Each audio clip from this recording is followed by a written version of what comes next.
Evening. The news gang is here donating Baba to the UK and Uhuru's 4-minute speech. Who was on the menu for the testy national prayer breakfast? And the choir that Parliament made of wretchedness and a centre that cannot hold. And the empty opposition. Who will rise to the occasion? We have the kicker, the take, the memo, the punchline, and the angle. But first, let's go to that prayer breakfast with such a full menu. And it started with some position that appears to be vacant in the UK. Let's listen to what happened down there. If only, just for a moment, we could all just stop talking a little bit and just put into practice the things we have said today. Kenya will be a different country in less than 5 years. That's number one.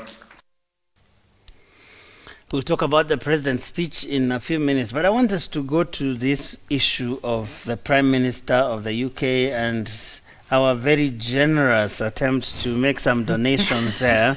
So if we can just have a look at what was said about this position that Theresa May is about to leave in the UK.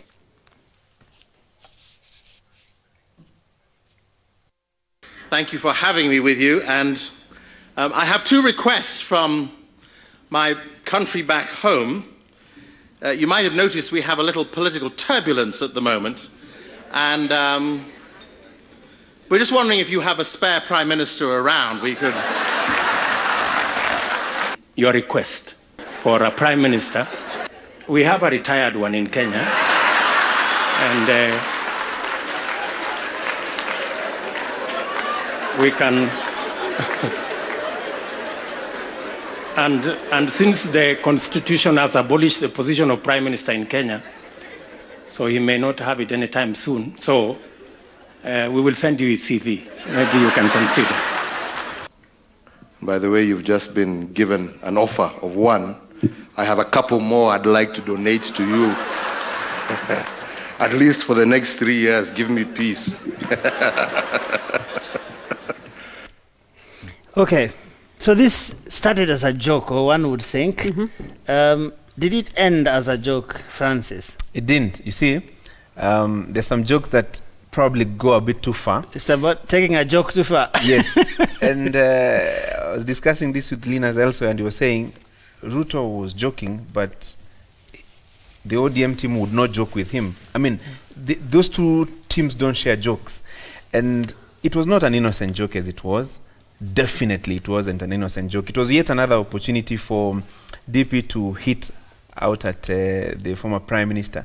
Remember on Sunday he was at St. Francis Xavier Catholic Church in Naivasha, and he said it is him and the President who got Raila Odinga a job at the African Union, and that job did not include, quote unquote, prospecting for minerals. So it sounds like a joke, but it's a very serious political statement that he's making. And you'll see a series of this every so often, because these two leaders clearly don't get along. And so whenever the Deputy President gets an opportunity to hit at Raila Odinga, the former Prime Minister, he does so. And so probably you would ask, why at such a solemn ceremony? But for political but was reasons, it just an it's an opportunity was it just an innocent joke from the keynote speaker, or did it play into the hands of this? Because there's a sense in which one would have imagined that he would know the sort of political nuances around put it this all way, these things that are happening. It wasn't an innocent joke. It was a very targeted joke and a very targeted statement, and that's why it elicited the kind of a reaction that you saw. You mean targeted from the ODM because yes, that was where I was going to go to. You know, Dr. Hastings set the tone for this joke, so it was just, you know, a running theme that everybody was sort of picking up from. I'm still conflicted about whether it was a joke gone too far, or whether ODM is that testy uncle, you know, at a family gathering that just doesn't get the joke. I'm still conflicted about that. The comparison for me is what happens in the US with the State Correspondents' Dinner, and granted, that's usually a very different affair from what was happening here. But But I think it know, was started and it was sort of picked up on, and even Uhuru. But I guess also the interesting thing about the joke that might have made it a little better was if Baba were there, then maybe he'd have thrown one That's back. what I'm going to say. And where was like Baba? Would this have been a better joke, Linus, if Raila was at that event? Look, the National Prayer Breakfast was a very serious affair. There were no jokes except the parliamentary choir at the National Prayer Breakfast. There are no jokes there. Now, you're sure you're not saying that because there was a Maasai choir from Kajiado? That's really the performance was, you can't compare the two. But I think Michael Hastings intended it in light touch. But it got a life of its own. Look at what the Deputy President did. The Deputy President took a perfect back pass and slammed it in because it was a very good opportunity to hit at Raila. And he did it in good tail and said, we have a former Prime Minister. He left it no doubt who is referring to and who is being donated. Then comes his boss, the President, Uhuru Kenyatta, who said, no, apart from that one, we actually have a few more to give out. And the few more, it's obvious to read, includes the Deputy President, because there's a line that qualified that. The President said, at least for the next 3 years, to give me some peace. Who has not been giving him peace for the last few months? It's been the Deputy President because of the campaigning that has been going on for 2022. And he's been leading this. So I think Kenyan politicians grabbed an opportunity that was probably innocently, a joke that was innocently made by Michael Hastings. I'm sure he's very, very amused to watch how it played out. Or perhaps think about started with it. Amusement. There was there's a book we used to read in school by I think Ibrahim Hussein Kinjeketile, where there was a line about mtu huzaa neno na neno likawa kubwa kuliko mtu. It seems to me that that may have been the case. That was the case. In fact, in Swahili today we're saying ni mzaha uligeuka ukawa balaa. Because I don't think the Deputy Prime Minister, the Deputy President expected maybe such a strong reaction from his boss after he took that joke too far, as we said it. But what was interesting also during the whole prayer breakfast was the body language between the President and his deputy. There was no instances of them chatting or talking or whispering. You know, we looked while watching the thing and trying to see what was going on between them. I think the only time we ever saw any sort of interaction between them was when the Maasais were on stage and they were dancing and there was some sort of interaction between them. But most of it, the President was either talking to Salva Kiir or he was quiet, and the Deputy President was talking a lot to Mrs. Ruto. And I think for him, he didn't expect, he was expressing his feelings, which were clear towards the Raila Odinga. But we know Raila and Uhuru are now bosom buddies. Ndugu yangu mkubwa, handshake imefanya kazi na uzuri wote ulioko. So I think he was testing waters to see, yes, I have a chance to speak out about what I feel about this guy. And maybe he really just wanted to see whether the reaction from the President would be what it would be. I don't think he expected it to be as strong as it was. I think that's just my opinion. Joe, let me step one step back on the joke. You see, the Deputy President has realized that he finds opportunities to annoy the ODM team. And he really cherishes that opportunity to annoy the ODM leadership. And he kind of expects that there will be a response whenever he says something about Raila Odinga, whether in jest or seriously or whatever the situation. He finds it very humorous for him that these guys will respond to him. And it's one way of keeping them busy. But it also points out to the kind of a political scenario that we are in. It gives us an inclination to what we are likely to see in a few months to come.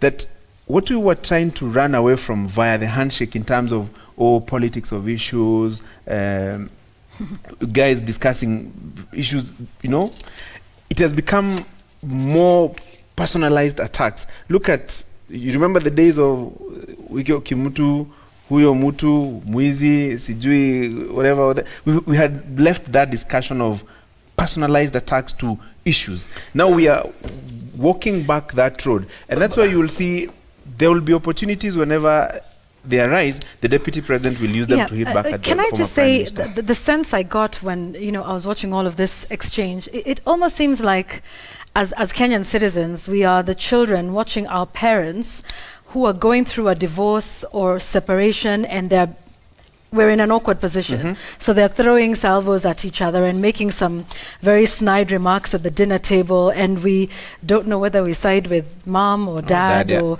there's all of these things that are being said, and then there's maybe because it's year, you don't even know. And last year again, they hugged, they embraced. Yeah, there was and that right after that though, but at least Yvonne, for the period of the prayer breakfast last year, there was this camaraderie, and at least they put up a show that said, well, this is a time to reflect, this is a time to put our differences and that's aside, exactly what I mean. That like was quite now, different today. You didn't see that sense of we are together in this, and everybody seemed to be on their own. I agree. And everybody seemed to be on some agenda which they all those very snide but side comments, huh? Yes. That there was the cold body language, but there are also other express statements made.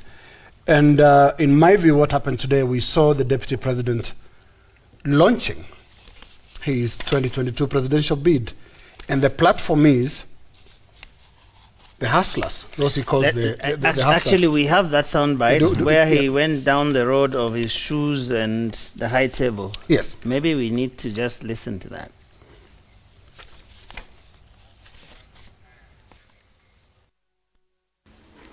My father bought me my first shoe in 1981 from a Mr. Onyango on the street for 60 shillings because he could not afford the butter shoes. Why am I saying this? Today, as you can see, the gentleman who did not have shoes is sitting at the high table.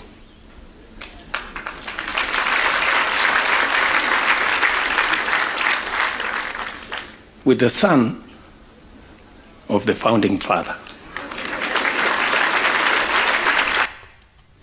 So he's sitting at the high table in us, not just with the president, but the son of the founding father. A very telling statement, and what we are watching is a deputy president that is shifting the platform with which he would like to argue his case for the presidency. And is shifting it from what traditional deputy or vice presidents do, which is to run on the record of the government you are serving, and you create a completely new platform. What is the platform he's creating? He's creating a platform that sounds like a class-based platform, where he says, and I think there was I don't know whether we have that bite, where he goes to elaborate who the hustler is, what should happen. You move from owning a kiosk to a shop and things like that. He chose to address minimart to a supermarket. Yes, those are the people he chose to address in what he wants to position himself as their champion. And I don't know why he chose to refer to President Kenyatta as the son of the founding president, as opposed to just president. My boss, the person I've run with the last 2 elections. It is, so you can tell that he's trying to create a different identity, separate himself from the president.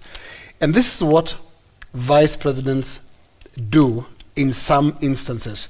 We have the instance, for example, of the post-Bill Clinton presidency, where Al Gore completely tried to dissociate himself from the boss, even though for the last 8 years they ran a very coordinated program. Why do they have to do this? You have to do this because it's not always advantageous to run on the record of the previous administration. It could be a bad record. It could be a record that includes bad promises. And what you can see Deputy President Ruto doing is to try and create an outer lane, run almost away from the administration he's part of, and make himself look and like... actually that conversation, I mean, that line of arguments began with a very interesting thing, because he was saying how in 1980, I think it should have been, oh no, he said when 1978 when Mzee Jomo Kenyatta died, yes, he was out there looking after goats and whatever it is. Then he said he ran home, you know, thinking he thought it was the end of the world. End of the world, as he said. But then he goes ahead and then now brings his narrative of his shoes and then he says, I am here seated with this And I would like to now. add to that, because what you were saying is, yes, he might be removing himself from President Kenyatta when he says, I'm sitting here with this son of the founding father. But it almost felt like, look at where I have come.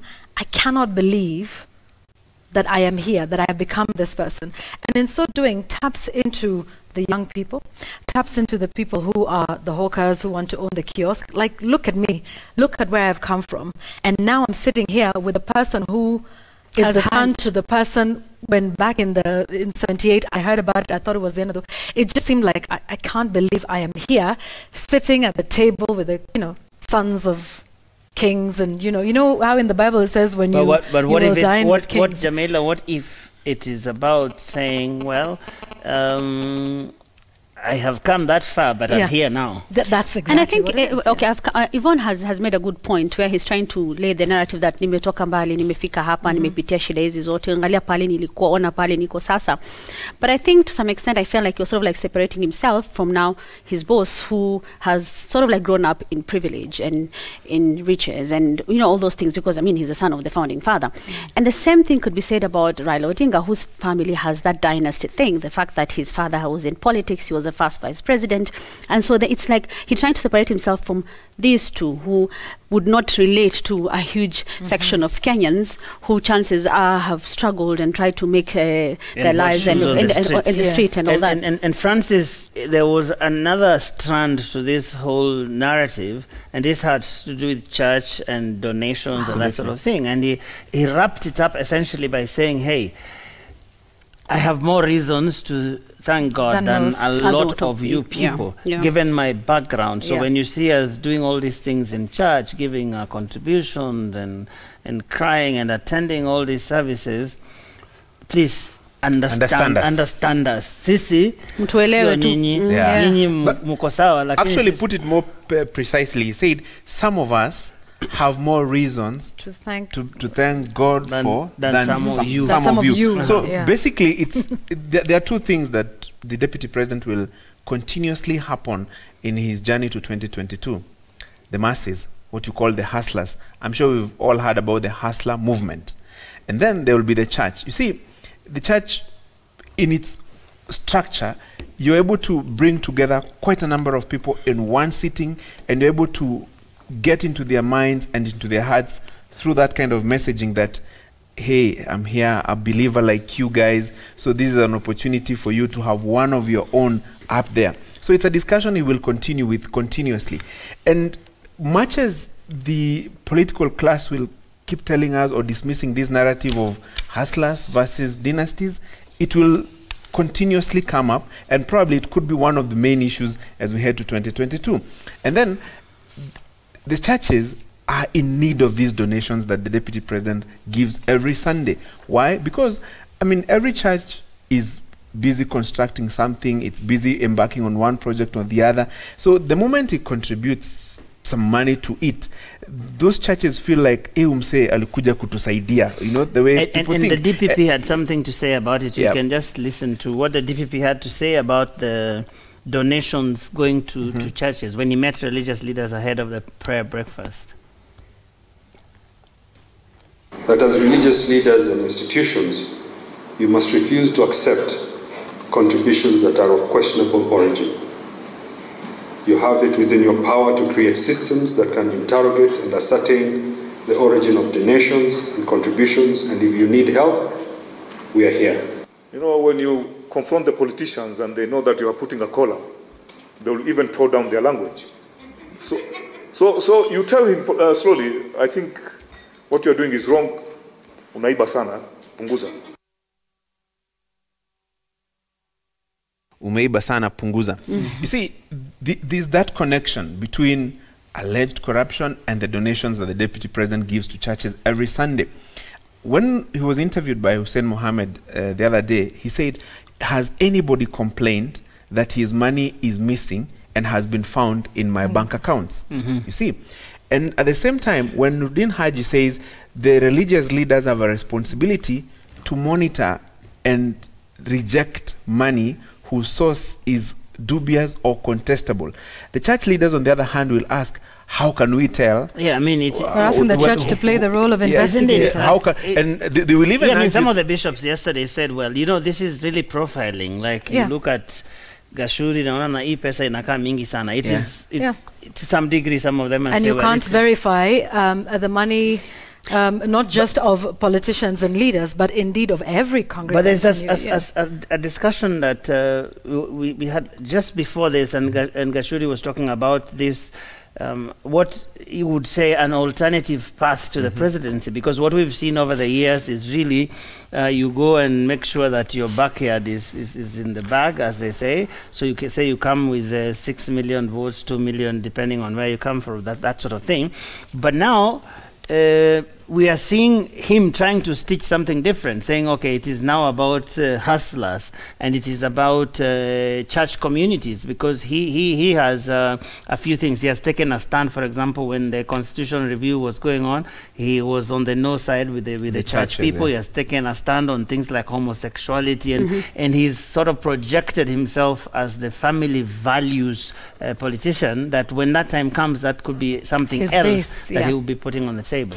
But look, Joe, the main question would be, let me first start with this issue of donations. I think the point being made by the DPP, by Mbarak as well as the ESCC, is they're not questioning the donations to church. They are questioning the source, the origin. What is the origin of that money? I think it'll be really wrong for a country to, everybody sit back and assume somehow money fell from heaven and can be given to churches in certain amounts beyond maybe the salaries that we earn. Some of these questions must be asked, and the investigative authorities are doing exactly that. If you earn 100 shillings, but you're always donating 300 shillings, I mean, it's a simple mathematical question that should be asked, and that's the point that is being made. But would that burden really fall on those people? On the church, how do you know? That is the point. That is the point that is made by the wealth declaration forms, so that there is a relation between what we are doing financially and how much we actually make.